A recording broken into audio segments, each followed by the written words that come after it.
So in today's video, we're going to be talking about Alex Hormozi's genius content strategy for creators. If you don't know what Alex Hormozi is, he's an entrepreneur, YouTuber, and businessman who has managed to scale a lot of businesses to $100 million and also has over 2 million subscribers on YouTube. So he knows what he's saying, he knows what he's doing. And today, I'm going to be showing you his strategy after doing lots of research. I mean, I've consumed almost all his content, every podcast, every video. I'm not even joking. Like, I can show you my watch history. I watch a lot of Alex Hormozi, and these are the top things I believe he does in his content strategy that I think you can do in yours to also get more views and get more clients and get more leads from your content.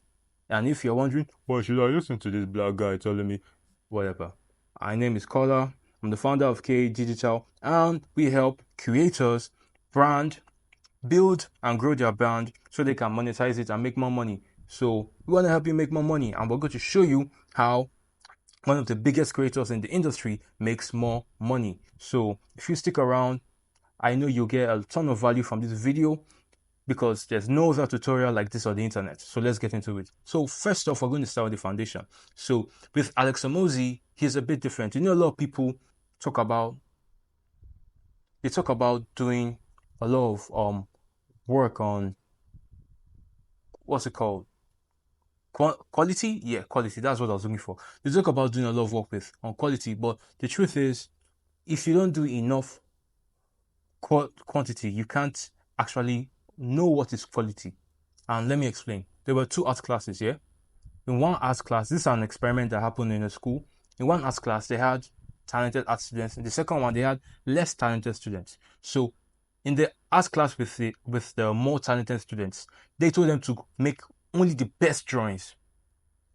Yeah? Make the best drawings. And they were like, okay, we'll make the best drawings. So in the second art class with the less talented students, they told them to make as many drawings as they can. Just keep making drawings. So at the end of the experiment by the art teacher, what he discovered was the quality class, the class with the more talented students, actually ended up not producing a lot, and because they were obsessed with trying to produce the best instead of just getting the work done.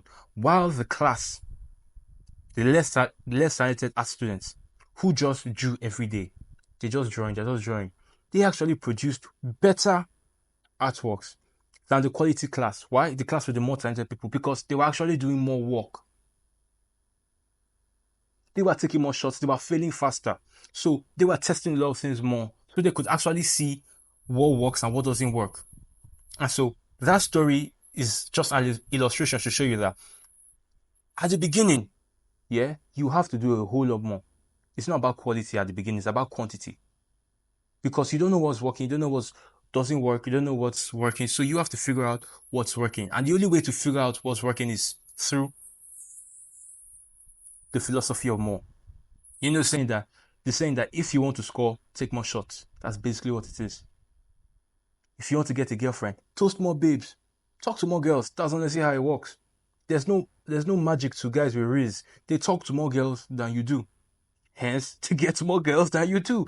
It's not something crazy. It's just that a lot of people think, oh, they have to be at this level at a certain place. No, do the work. So that's one thing with Alex Hormozi. You have to do so much more. The philosophy of more. You have to, the amount of work you have to do to be great, people underestimate it. So you have to do so much more. Look at the top creator, the person who is top your niche. What are they doing? How can you double what they are doing? If I'm not mistaken, Alex Hormozi posts, I think, twice on Instagram. Yeah, he posts twice on Instagram. He posts twice on Instagram Reels. I think three times a day on Instagram Reels. Then he has 3 times a day on YouTube Shorts. And he's posting like a video every week. On his main channel, Alex Hormozi, and on Mozi Media, he's still posting more videos. So that's why I think the foundation, that's why I titled this the foundation. Because you have to get the foundation right. If you don't understand that you have to do so much more than what you are doing right now, you will not understand that you are not doing enough. The first part of your content strategy is doing more. You have to do more. There's no excuse. You have to do more. Once you figure out how to do more, then this is the most important part. So a lot of people make content here, but they're afraid to give out the secret sauce, How does it actually work? So, and this is from their point of view is valid because, okay, if I show them how it works, then they won't need me. But the truth is, when you give people this secrets, when you give them everything you have, they always feel like you know something more. And the truth is, you actually know something more. And what's that thing you know more? The implementation. Yeah? Okay, you can show them what works, what doesn't work. Fine. Oh, this is secret. But they still don't know how to do it. For example, I play basketball, yeah, and there was one time I was sparring. I said sparring like karate. I was playing one-on-one with this very good player, and so every time he kept scoring on me, and I wondered how did this guy keep scoring on me every time? What's his secret? Then he now laughed during one of our games, and he asked, "I can tell you're trying to figure out how I'm doing this on you, right?" I was like, "Yes, I want to actually know." And then it was one very simple dribble technique, yeah, that he kept doing over and over again. But I didn't realize that, so I kept falling for it. But you know the funny thing? Even after realizing this technique, I still couldn't stop him. Why? Because I didn't even know the implement. I knew the what, I didn't know the how. So you have to give away the secrets. What is that thing, that piece of knowledge that your audience will find so valuable? Because I promise you, once you give it away, you're going to find a lot more people who want to figure out how to actually succeed with it. Because knowing the what is important, but knowing the how. And the how usually means people need guidance. That's when they come to you like, please help me out do this thing. Okay, I realize that this is a problem, but now I need someone to help me solve it. How can I solve it? So that is why you have to give out the source. Don't be Mr. Krabs. Give out the secret recipe. Plankton is always trying to get the secret recipe from Mr. Krabs. I'll get you next time, Mr. Krabs. If you watch SpongeBob. If you didn't watch SpongeBob, you won't get this reference. But basically, I feel if Mr. Krabs actually gives out that secret sauce to Plankton, they can both grow. Because if he teaches him how, he has competition to keep him on his toes. He has someone forever indebted to him. So basically, you have to give away the secrets, but sell the implementation. Because they can know the secrets, yeah? But they might never know how. And a lot of people are going to need your help to know how. So that goes to the next part of our foundation. You gotta speak from strength. Let me zoom. So you have to speak from strength. A lot of people, I used to do this in the past too. You try to create content based off of what other people are saying. So you don't really know what you're saying. But okay, this person said it, so if I say it, more people will listen to me because someone else said it and he got lots of views. But the truth is, if it's not coming from a place of experience, then you actually don't know what you're saying. The reason I can talk about all this here, because I've done it. I studied it. I do it every day. So that's why I'm not, as you can see, I'm not reading any script or trying to oversell. It's just stuff I know. You have to speak from strength. Like, this is what I know. This is what works. Because I've done it so much. I've done it again and again and again. So I know it works. There's something Alex Hormozi says, you have to outwork your self-doubt. You get what I'm saying? When you go to the gym, yeah? A lot of guys I used to go to the gym. I still go to the gym from time to time. When you go to the gym and you see like they have different weights, you have 15 pounds, 20 pounds, 25 pounds, 30 pounds, 35 pounds. There's some guys that they don't really know how strong they are, so they don't try to show off. They just go for the lightest one. Let me test it, So they just test it to see how it is. But there are those guys, those jacked guys, guys like me. Okay, sorry about that. Guys like me, yeah. I go to the gym. I know what I can carry. I know what I can bench. So I'm not going there guessing. I know this is what I can lift, and I'm going to lift it. And after I'm done, I'm going to feel better and lift that place. Why? because it's my strength. I know my strength. So I am not afraid to share it. And this is part of the foundation. You have to speak from what you know. Don't speak on what other people know. And if you don't know anything, then go and do something so that you know something. It's actually that simple, because if you find something useful on the internet, do research on it. Build your own case study, then present it to people. This is speaking from strength, giving away secrets, and doing more. You have to master the foundation. A lot of people don't master the foundation. And so they say content doesn't work. I post videos, it doesn't work. You are building a house on sand. It can't stand. I'm sorry if I'm getting fired up, but I get really excited when I talk about things like this. So the last part of, okay, not the last part, is you need a really good title and thumbnail. And then there's something I think people don't do, is your title and thumbnail should also correlate with the value in the video. Because I think I watched like an interview with Mr. Beast, yeah? I think it was with Hormozi or something. And he said you have to make the title and thumbnail clickbait. Like, people should want to click it. But after they click it, what they get from the video, from your content, should match what was in the thumbnail, should match the title. So it's not that, okay, don't create thumbnail content. You have to create thumbnail to content, but the content you create should match it. Let me give you this example. You're chatting with this babe online, you've never seen her. Yeah? So she keeps sending you very sexy pictures of who she's supposed to be. Yeah? And you're like telling your guys, oh, see this babe, oh, well, she's fine, oh, based off what the picture says she sent you, and then you agree on the physical date. And then on that date, you see a man. Okay, I'm joking. But you see a totally different woman. Does not match who's on her profile pic. Does not match the pictures she's been sending you. How would you feel? Trust, zero.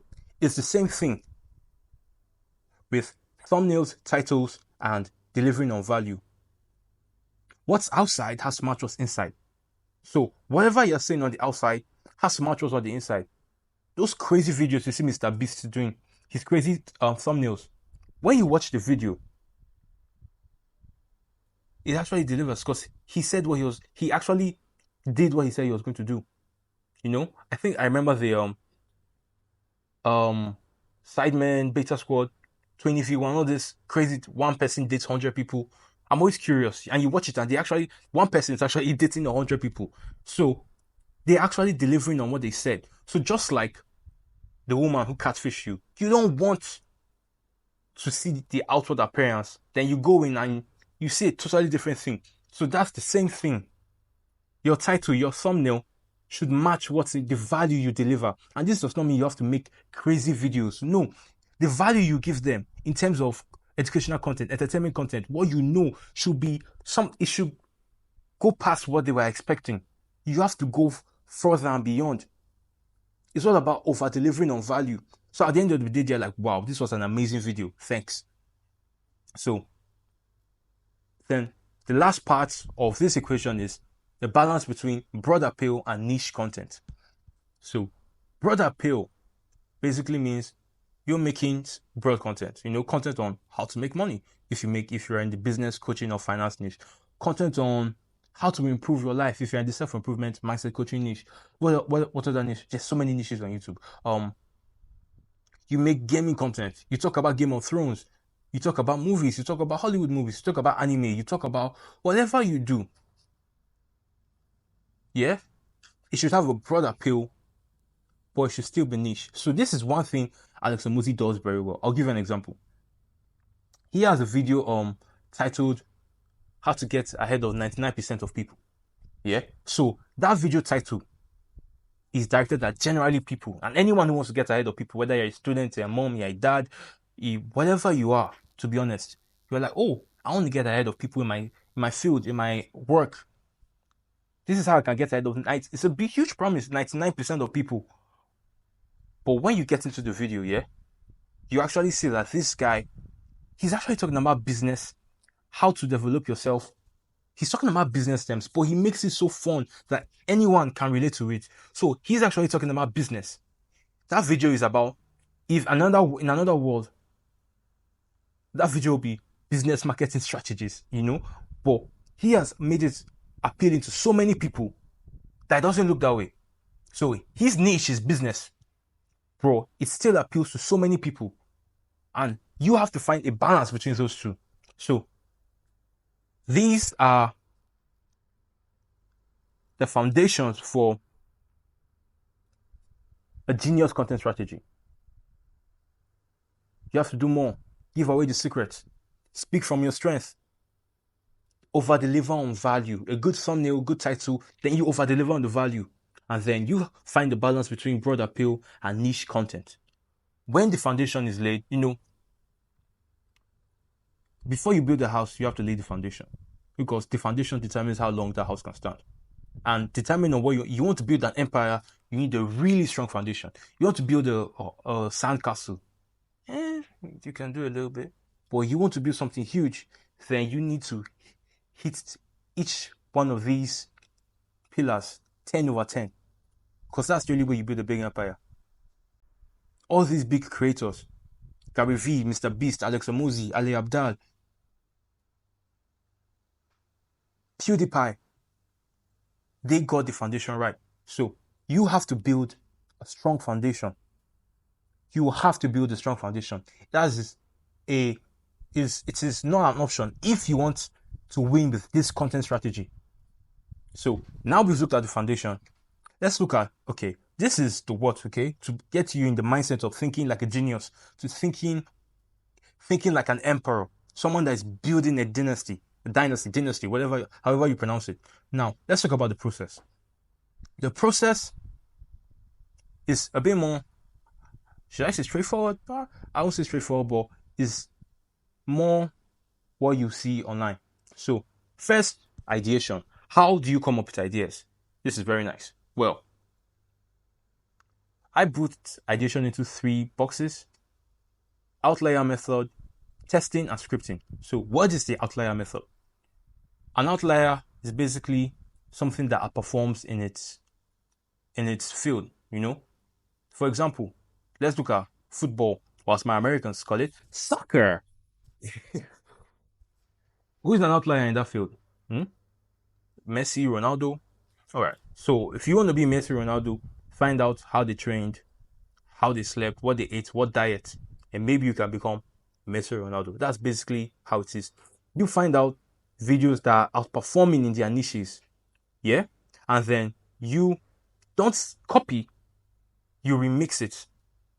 In the music industry, they do a lot of remixes. Sometimes a song goes viral. Why does it go viral? Because it reminds people of an older song. Yeah? So they hear it and they're like, oh, it's like this song, but it's something different. It's more rappy, it's more hip hop, it's more pop, it's more Afrobeats.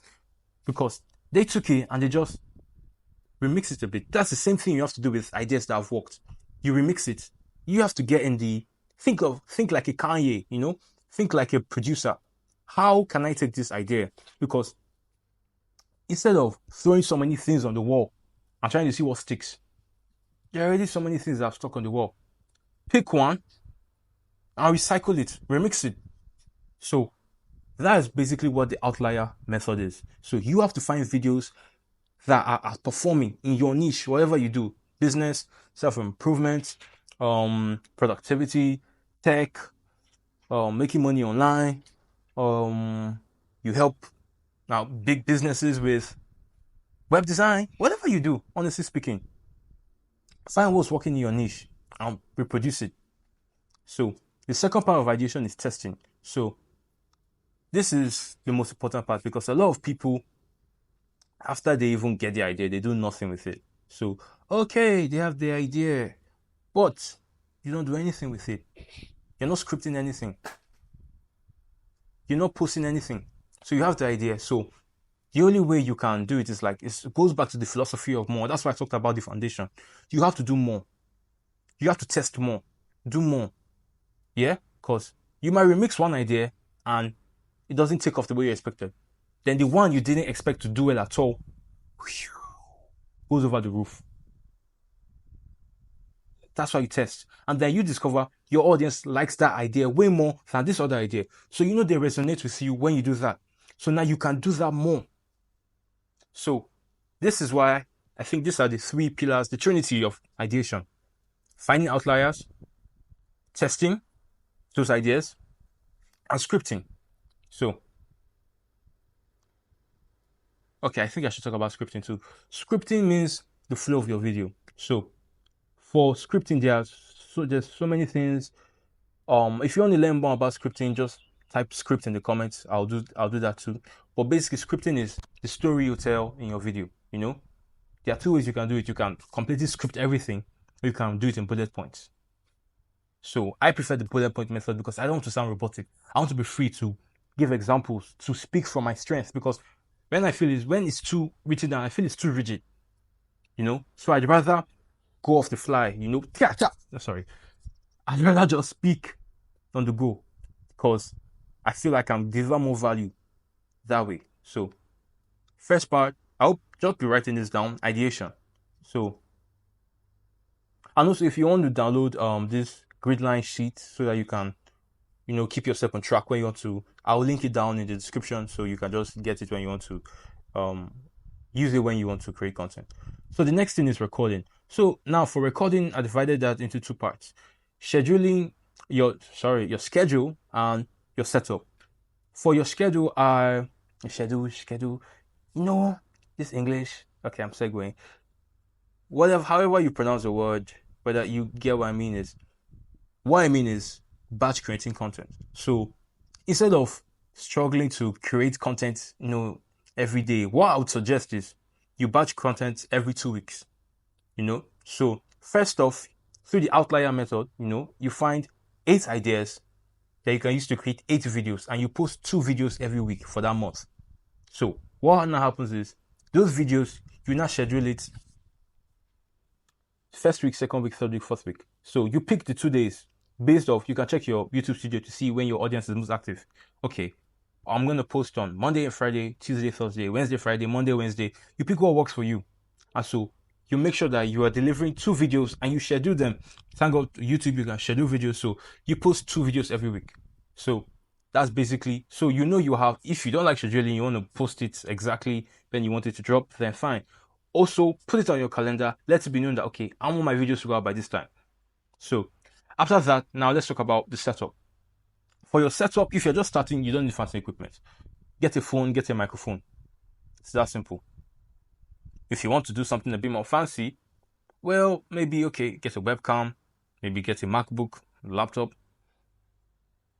Yeah, but honestly, you just need like a microphone like what I'm using. Right now, I'm just recording off the rip with my laptop. So it works. You don't have to be fancy. If you have a good phone, you know, most phones have really good cameras these days. Anything from an iPhone X up, I'm using an XR, or a Google Pixel, or one of the new Samsungs. They're good. Like, technology has made it so easy right now to just set up your phone and press record. Then in terms of lighting, I'll recommend getting, if you want me to talk about lighting, I'll do that too. But I'll recommend getting one of those huge LED lights. Don't get a ring light, get one of those square ones with a lot of fluorescent bulbs. You can change the color, so you can change from incandescent. Incandescent is those the lights that look yellow. Fluorescent are the ones that look white. So you can switch between them. So I think I'll pop it on the screen somewhere. So you can get one of those lights like that. So I don't think they're that expensive. Or you can use natural light. Just go to a window, prop your phone up against an object, and just record and speak your truth to the world. Amen. Amen. So that is that for recording. So it's honestly, it's not that difficult. It's difficult if you're a shy person. I'm not really a shy person, as you can tell. Hit me up, ladies. Okay, that was so cringe. Let's get back to the video. So, like I said, so we're in the process now. So it's ideation, recording, and then this third step is inject call to actions. Why are call to actions very important? Because if you don't tell people what to do, they don't know what to do. It's that simple. There's a reason why roads have signs. If you're going this way, there's a sign showing you go this way. If you're going this way, there's a sign showing you go that way. If you're going too fast, there's a sign showing you to slow down. It's the same thing with people. when they're consuming your content, you have to show them what to do next. It's so important because I like to give the example of driving. You need directions so you can know where you're going to, where you're heading to. Without CTAs, your audience doesn't know where they're heading to. So you need to tell them, subscribe, share, tell someone, get the freebie, tell them to do stuff. And there are a few ways you can actually do this. So you can send them to a landing page, If you want them to check out more about your service, your product, send them to a landing page. Simply ask them to share and subscribe, like I'm going to do now. Share and subscribe. Dun, dun, dun, dun. More cringe. Share and subscribe. You can send them to a lead magnet. For if you don't know what a lead magnet is, it's basically something you give your audience for free that might interest them in your main offer, which leads me to the main offer. The main offer is the main service or product you actually sell people. For example, if you're a web designer, you make web designs. So you design websites, but you can give them a cheat sheet showing them 4 ways to improve their website, improve the SEO on their website. Then from there, they can get interested in you actually managing their website. You get what I'm saying? You dig? Yeah. So that's basically what it is. You give somebody something for free to be more interested in your main offer. For example, another example, I went to an ice cream shop one day and I walked in and they gave me 3 free scoops. So of the 3 free scoops, I like the flavor in the middle. I think it was raspberry or blueberry. It was one of those berry flavors. And so I was like, I like this flavor. And they said, would you want to buy some more? I was like, yeah, because they already gave it to me. And the reason why it works is because human beings, we work based off reciprocation. We like to return a good deed. If someone does something good for me, I feel indebted to him. So you giving somebody something for free or value, they want to give you something back. Usually in their time, in a gift, more importantly, sometimes money. So just be kind, give them, help people out, give them stuff that's going to help them. And I promise you're going to get people interested. Then the last is affiliate links. So if you sell people stuff for them, yeah, sure, why not? You can send people to that. For example, you're a business coach and you help accountants, yeah? So you can show them, I don't know if you know QuickBooks. QuickBooks is it's a software. I've not used it, but I see their ads a lot. And they basically help people with numbers and stuff, accounting numbers and stuff. Yeah. So you can just have a link there showing the people if they want to get help with their numbers and stuff. Please pardon me. I don't know much about accounting. They can hit the link and it takes them there. So it's very simple. Very, very simple. So that's these are 5 ways you can include CTAs in your content. Always include CTAs. Never include them at the beginning, bro. Don't include them at the beginning. Why? All right. Let's say you met this cute girl. You walked up to her. Like, yeah, she's good looking, ain't she? Ain't she good looking? Yeah, she good looking. Yeah, you went on the first date. And on the second date, you're asking her to marry you. Brother. That's too much. That's exactly why you don't put calls. You don't ask early. You ask when you've delivered value. Like, you've given them something. So maybe 2 years, 3, 4 years later, she'll agree to marry you. But you don't ask on the second date. And I shouldn't even be telling you this. This is something you should know instinctively. You don't ask on the second date. I don't care how much risk you have. You don't ask her to marry you, except maybe you are Michael B. Jordan or Drake. Okay. Or Rema. Okay, it might work for them. But if you are a regular guy like you and me, I mean, I'm not that regular, but hey, she's not going to marry us on the second date. So let it take time. Keep it building the relationship. Yeah? Let them watch at least 50% of your video, then you ask for stuff. Give them more. After like 20 reels, then you make a carousel post showing that, oh, you do this. Are you interested? You get what I'm saying? So that's basically how it works with call to actions, also called CTAs. The next is contextualizing. So what does contextualizing mean? All right, I made a mistake here, so I'm gonna correct it. Contextualize. Yeah. So Pardon me, I made a mistake. I gotta correct it right now.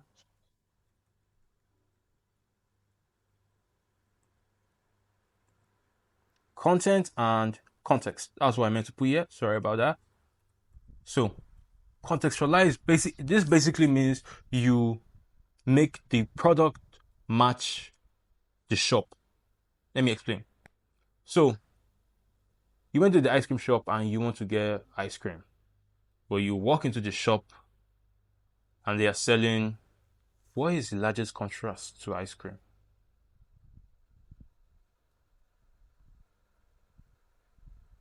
Pepper soup. Pepper soup. No. They're selling pepper soup. Pardon my accent. Americans will say it's pepper soup. Yeah, they're selling pepper soup. So yeah, but basically they're selling pepper soup.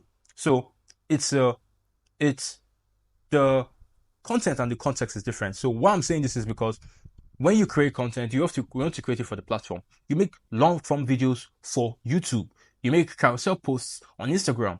You make like more like blog type posts. You can put that on LinkedIn. You make really short text posts. You put that on Twitter. So after you've created your content, you now contextualize it for different platforms. You make it fit what the platform wants. Basically how it works. So that's basically what it means. So, and the good thing with content is when you make short form content, you can usually repurpose it for all short form platforms: TikTok, Instagram Reels, YouTube Shorts. So that's why I love short so much. Short form content. You can scale your brand. You can 10x, 20x your brand from sitting down to make content twice a week. Make one really long video, chop it up and post it everywhere. It's amazing. So you can brand at scale. That's why we always make sure that we help our clients make better short form content by first creating long form, then short form content. So that's basically what contextualizes. So you make different, and you can also take your shorts, take the text, convert it to tweets, convert it to carousels, convert it to posts for LinkedIn, convert it to posts for your email. That's basically what it is. You take all this content you've already made for one piece of long content and you contextualize it, the context for each platform, so it fits whatever platform is going on. That's basically what it is. So that is it for contextualize. The last part is distribute. Now you have to let everyone know. Let them know you're in town, baby. So shorts, reels, TikToks, carousels, Twitter, X. If you use email, I recommend you use email. Email is so important. So you distribute it everywhere. So this is the genius content strategy that we researched with Alex Hormozi. If you follow this strategy, I promise you, you will see results. Why? Because my clients have seen results. I know this works. So remember the foundation, remember the process. That's all I'm going to say. Thank you very much. If you enjoyed this video, my name is Kola. I'm the founder and a really cool guy in charge of KA Digital, and we help creators build and monetize their channel on YouTube with short form content. So if you're interested in that, and we do this in 60 days or less, if you're interested in that, link is in the description. Tap it. Let's work together. Let's collaborate, So thank you so much. This is the end of the video. If you want to get more value, YouTube is going to recommend the video things you should watch. Check that out. Peace. I need ice cream.